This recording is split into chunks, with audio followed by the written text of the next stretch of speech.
अगर आप भी चाहते हैं नए वीडियो एवं नए ऑडियो देखने एवं सुनने के लिए तो हमारे गोल्ड स्टूडियो चैनल को सब्सक्राइब जरूर करें एवं बेल आइकन दबाना ना भूलें।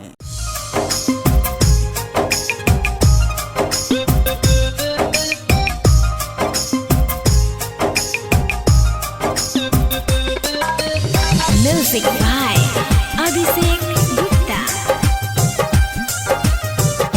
Mixed by Anil Raj.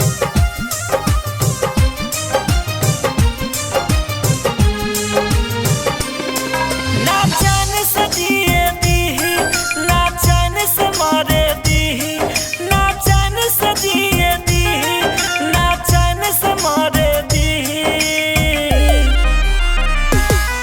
चलो भाग चलो रानी, तू तो ही साइकिलिया से गौवा के लोगवा लगे प्यार न करे दीही। चलो भाग चलो रानी, तू तो ही साइकिलिया से गौवा के लोगवा लगे प्यार न करे दीही।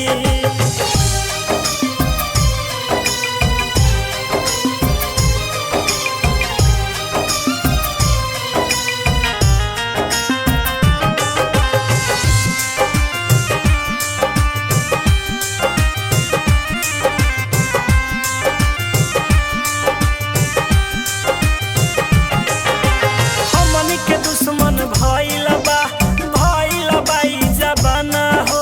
प्यार करे वाला ई हवा हो गइले बेगाना हो।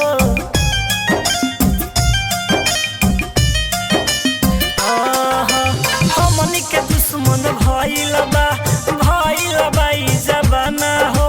प्यार करे वाला ई हवा हो गइले बेगाना हो।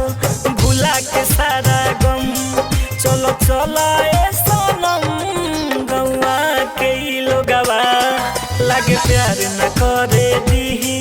चलो भाग चलो रानी,